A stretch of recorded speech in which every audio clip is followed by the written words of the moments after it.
Hola, hola mi gente, ¿qué tal? ¿Cómo están? Saludos y bendiciones a todos. Bienvenidos a su espacio informativo El Salvador Conecta. Suscríbanse y regálenme like para crecer como familia.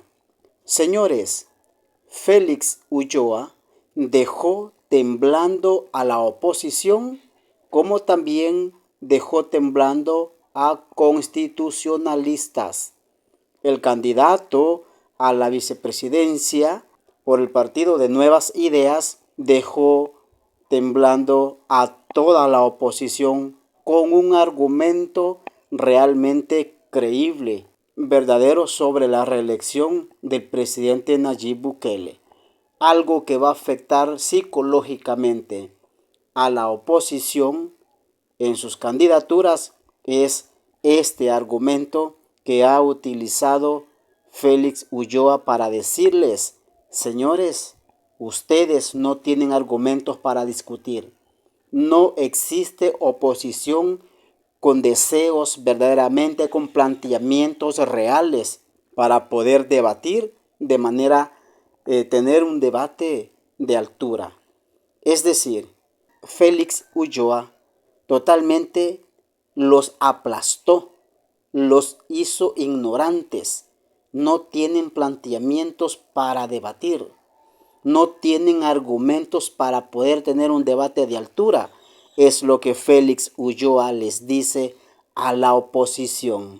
Y aquellos constitucionalistas que también están diciendo que es inconstitucional, también se los pasa llevando. Les da su rebanadita también. Escuchemos a Félix Ulloa. ¿Qué opinión te merece el hecho de que varios opositores, varios abogados cuestionan la candidatura tanto del señor Bukele como la tuya bajo el mote de inconstitucional? Mira, yo creo que eso es un discurso que quedó como último recurso de la oposición política y de sus voceros para atacar la figura del presidente, la buena imagen que tiene no solo a nivel nacional, sino internacional, o tratar de confundir al pueblo. Porque de estos abogados que tú dices, por lo menos 3 me han llegado a decir que, haciendo una lectura como nosotros hemos planteado del artículo 152 del numeral primero, sí tenemos la razón y que la Constitución habilita para un segundo mandato. Y así uno fue muy honesto que me dijo: mira, la verdad es que hasta que vos lo dijiste en televisión yo no sabía que la Constitución del 62, que prohibía de manera clara que no podrá ser presidente, decía. Entonces eso estaba en una prohibición total. Cuando se cambia, me dice, la del 83, y se dice: para ser candidato a la presidencia, quien la ejerce debe reunir 2 condiciones. Dice: una, que no esté, que esté en su primer periodo, porque no lo ejerció en el periodo anterior. Cosa pues que el presidente Bukele, está claro, el ejercicio anterior era Sánchez Serén el que estaba en la presidencia. Y la segunda, que se observe el hiatus de 6 meses, mediante el cual él se separa del ejercicio del cargo, para que pueda competir en igualdad de condiciones con los otros candidatos. Ahí es donde tú ves la diferencia de esto, y me lo decía este abogado. Mira, me decía, estudiando los sistemas que tienen reelección inmediata, nosotros vemos, por ejemplo, el caso de Estados Unidos. Me decía, el presidente no renuncia, él es presidente y anda haciendo campaña y hasta que va a votar es presidente, y si lo eligen sigue.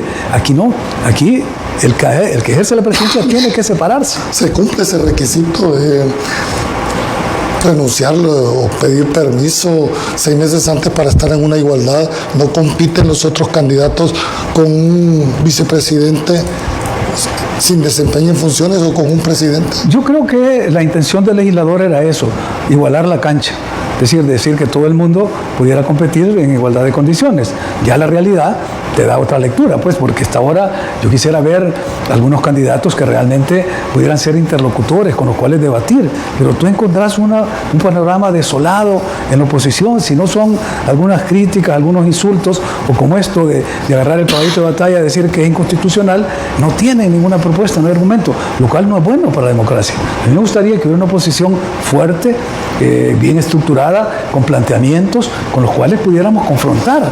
Tú tienes razón en el sentido de que no hemos visto, dijéramos, una campaña, yo la veo una campaña típica en este momento, no vemos planteamientos programáticos todavía así de manera puntual. ¿Tú estarías dispuesto a debatir con cualquiera de los candidatos? Mira, cuando fueron las elecciones de 2019, yo fui a varios debates con candidatos a la vicepresidencia. Había una candidata muy buena, muy bien formada, una profesional de mucho calibre, hoy otro candidato a la vicepresidencia con formación en Europa. Es decir, había con quién poder debatir, digamos, tener un debate de altura que sirva para ilustrar al pueblo. Pero ahorita tú ves y el panorama, te digo, es desolador, y eso me da pena. Eso no es bueno para el país. No es bueno para el país, no es bueno para la democracia. Siempre tiene que haber un contrapunto para poder tener esa confrontación de ideas, de propuestas. Es decir, debería tener la oposición esa capacidad de señalar y de señalarnos los errores, porque como seres humanos tenemos errores y necesitamos que nos los señalen para poder corregirlos, porque si no hay un desbalance. Fíjese que cuando uno estudia la ciencia política se encuentra, por ejemplo, en el caso de Estados Unidos, en el siglo XIX, que llegó un momento en que solo había un solo partido. Entonces tuvieron que crear otro partido para tener un legítimo contradictor, digamos. Es decir, porque no podés tener en una conformación, sobre todo en las sociedades contemporáneas, donde las democracias se van fortaleciendo por la diversidad, la pluralidad, la tolerancia, si no tenés esa capacidad. ¿No ese perfil en ningún candidato de la oposición? Es que no me gustaría hablar de las personas, porque a veces uno puede tener un mal juicio. De las propuestas que no hay. ¿Dónde están? Si a estas alturas, en otros periodos, ya estaban los programas, ya estaban las propuestas, habían planes de gobierno, habían propuestas. Ahorita es una desolación la que hay. Lo que yo te digo, no es bueno para la democracia. Sí es bueno para El Salvador en este momento, porque todo el mundo, todo el pueblo salvadoreño, acá y fuera. Pues te quiero decir que yo acabo de regresar de una gira por algunos estados de Estados Unidos, y la gente está más que entusiasmada, feliz, contenta, aplaudiendo al presidente, a su gobierno, a sus funcionarios, de ver ese compromiso, esa entrega. Y sobre todo, lo que me subrayaba la mayoría de ellos, sobre todo algunos que me decían que tenían años de no regresar al país por la situación en que se encontraba, y que ahora están haciendo maletas incluso para venirse a invertir sus ahorros acá a sus comunidades. Me decían, ¿cómo fue posible que el presidente Bukele lograra hacer en menos de 4 años? Porque esto empezó, este plan de control territorial, a tener los efectos que hemos visto a partir de 2022, cuando se decretó el régimen de excepción.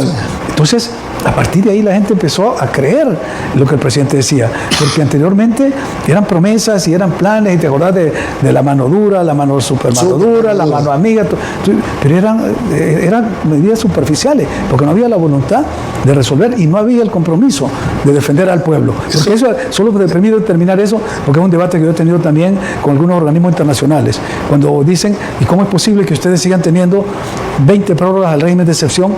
¿Y por qué hablan de una guerra si ahí no hay guerra? Digo yo, es que no es una guerra tradicional, convencional. Esta es una guerra sui generis, y la declaramos haciendo uso del jus ad bellum, que es el derecho y el deber que tienen los estados de salir en defensa de su población cuando es atacada. ¿Quién atacó la población salvadoreña? Las estructuras criminales. ¿Por cuánto tiempo? Por más de 3 décadas. ¿Con cuánto saldo?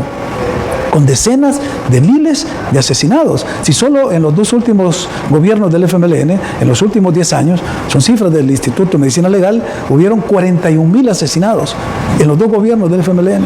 O sea, cifras que son superiores, más que la guerra, quizás, y más que en cualquier lugar que hay conflicto. Entonces, ¿cómo no íbamos a salir a defender la población, y cómo no íbamos a declarar la guerra a este enemigo que estaba cooptando y que le había quitado soberanía al Estado? Esta parte